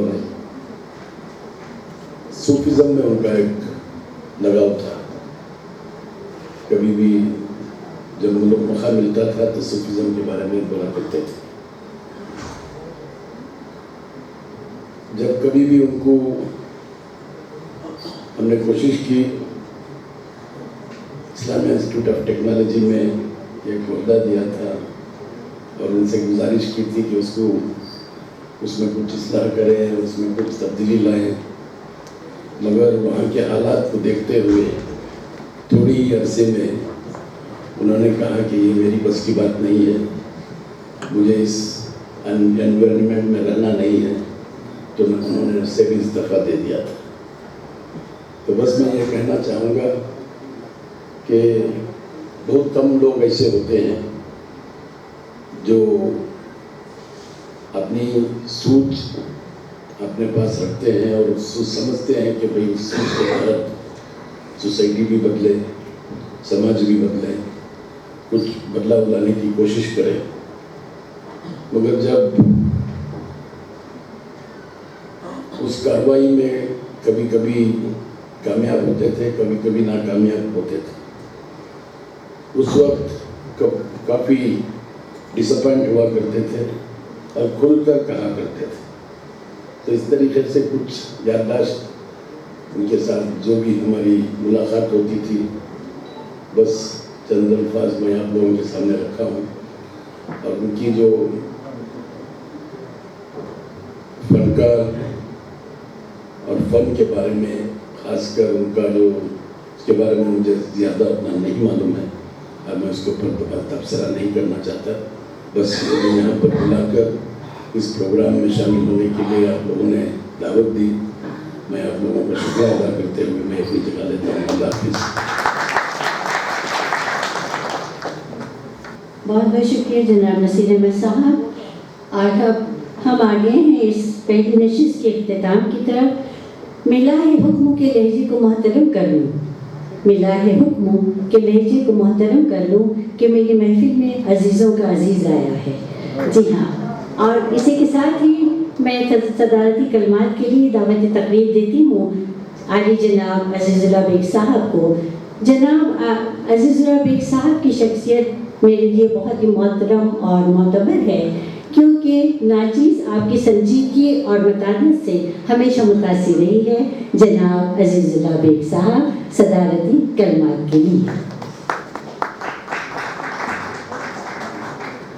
मोहतरम ख़वातीन व हज़रात, आज के इस महफिल के मेहमान ख़ुसूसी और जिन्होंने कलीदी खुतबा पेश किया, शाफ़ी खुतबाई साहब, नहायत तालीमाना और बसीरत अफ़रोज़ आपका खिताब था और दूसरों ने भी अपना अपना हक़ अदा किया। ख़ास तौर पर डॉक्टर अजय कुमार सिंह साहब ने अपने ज़ाती ख़यालात का इज़हार किया और फ़न और फ़नकार के ताल्लुक़ के बारे में उनके अपने जो ख़यालात थे और उन ख़यालात में जो तब्दीली आई और किस तरह आई उसका उन्होंने ज़िक्र किया।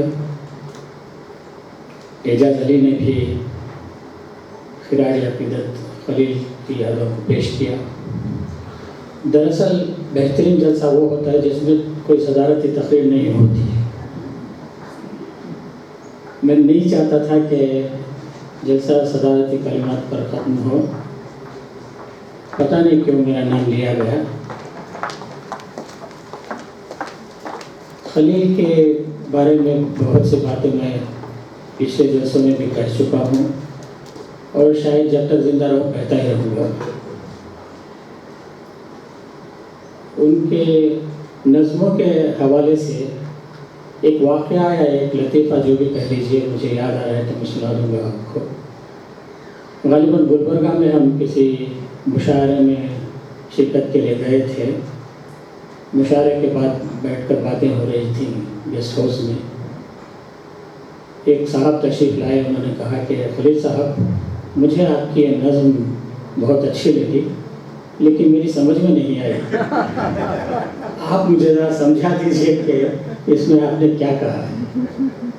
और खलील बस मुस्कुराते रहे और उन्होंने कहा कि भाई मुझसे बेहतर ये समझाएंगे और मेरी तरफ इशारा कर दिया। मैंने उन साहब से कहा कि देखो भाई, खलील को खुद समझ में नहीं आई तो आपको क्या समझेंगे और मैं क्या समझाऊंगा। असल बात यह है कि कभी किसी शायर से उसकी नज़्म का मतलब माना या उसका बैकग्राउंड क्या था, क्यों लिखी गई, कब लिखी गई, ये नहीं पूछना चाहिए। अजय कुमार सिंह साहब ने बहुत अच्छा उसका हवाला भी दिया और कहा कि बेंद्रे ने अपने नज़्म के बारे में क्या कहा था। ये हर नज़्म और हर तख्लीक पर बहुत सादिक आती है, शायद कहानियों पर नहीं आती, लेकिन जहाँ तक अदब आलिया का सवाल है, नज़्मों का सवाल है ख़ास तौर पर, और गज़ल के शेरों का भी जहाँ तक सवाल है,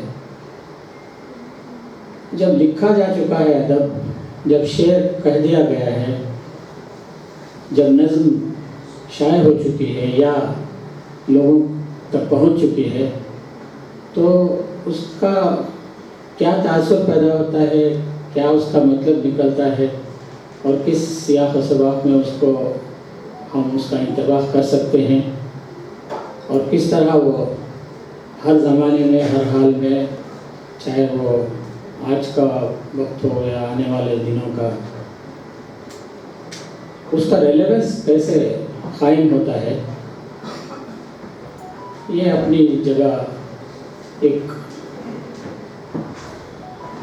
एक हकीकत है और उसके बारे में बहुत ज़्यादा हमें ये तशरीह करने की या उसका मतलब समझाने की कोशिश जो करते हैं। हाँ, अलबत्ता ये है कि मुश्किल अल्फाज के माने हम बता सकते हैं कि ये जो अल्फाज इस्तेमाल हुए हैं इसका मतलब ये है, वो है, बस उससे आगे गालिबन कुछ कहा नहीं जा सकता। बहुत खुशी हुई आज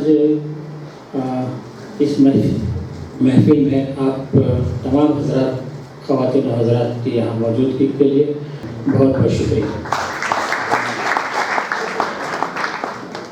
अज़ीज़ ख़वातीन हज़रात, आप सबका बहुत बहुत शुक्रिया कि यहाँ पर United council for education and culture की जानिब से मुनक़िद पहली नशिस्त का इख्तिताम हो चुका है।